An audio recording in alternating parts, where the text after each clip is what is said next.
સુરત રાંદેરના ગાર્ડનમાં જમીન દલાલે મહિલાની છેડતી કરવાનો મામલો સામે આવ્યો. રાંદેરમાં રહેતી 33 વર્ષીય મહિલા 2 સંતાનોને લઈ રાંદેરમાં પાલિકાના ગાર્ડનમાં ફરવા માટે આવી હતી. આ દરમિયાન ગાર્ડનમાં આવેલા 48 વર્ષીય આરોપી આલમગીર શમસુદ્દીન ખાને મહિલાનો હાથ પકડી છેડતી કરી હતી. દરમિયાન જમીનદલાલનો પુત્ર ત્યાં દોડી આવી તેણે પણ મહિલા સાથે માથાકૂટ કરી હતી. દલાલના 18 વર્ષીય પુત્ર અરબાજ ખાને પણ મહિલાને માર માર્યો હતો. આ મામલો રાંદેર પોલીસ મથકમાં જતા પોલીસે છેડતી કરનારાઓની ધરપકડ કરી.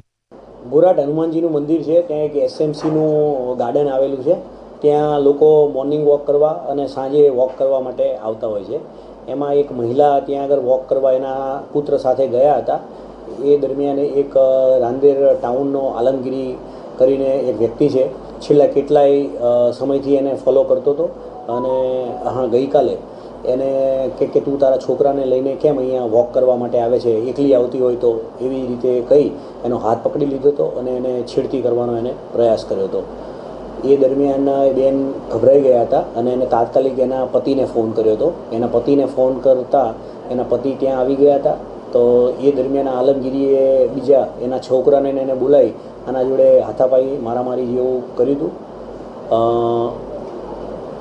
જે સ્ત્રી છે એના ઘરવાળાએ તાત્કાલિક પીસીઆરને કોલ કર્યો. પીસીઆરને જેવો કોલ કર્યો તાત્કાલિક ત્યાં પીસીઆર પહોંચી અને તમામને અહીંયા પોલીસ સ્ટેશને લઈ આવ્યા હતા. એ દરમિયાન બેને વાત કરી કે મારી જોડે આ રીતની કેટલાય સમયથી હેરાન કરે છે અને મારી આજે આ રીતે છેડતી કરી છે. એના અનુસંધાને રાંદેર પોલીસ સ્ટેશનની અંદર 354નો ગુનો દાખલ કરી આગળની કાર્યવાહી કરી છે. આરોપી કોણ છે? કોઈ ગુનાહિત ઇતિહાસ ધરાવે છે? બેકગ્રાઉન્ડ શું છે આરોપીની અંદર આલમગીરી કરીને જે છે એ રાંદેર ટાઉનનો છે. એ બેઝિકલી યુપીના છે અને લગભગ ઘણા સમયથી લગભગ 30-35 વર્ષથી રાંદેરમાં રહે છે અને એનો પુત્ર અરબાસ કરીને છે, એ પણ સાથે છે. બંને આરોપીઓ શેનું કામ ધંધા સાથે? આલમગીરી જે છે એ અહીંયા કંઈ લે વેચનું, જમીનની લે વેચનું એનું કામ કરે છે અને એનો પુત્ર અરબાસ છે એ પોતે એડવોકેટ છે એવું જણાવે છે.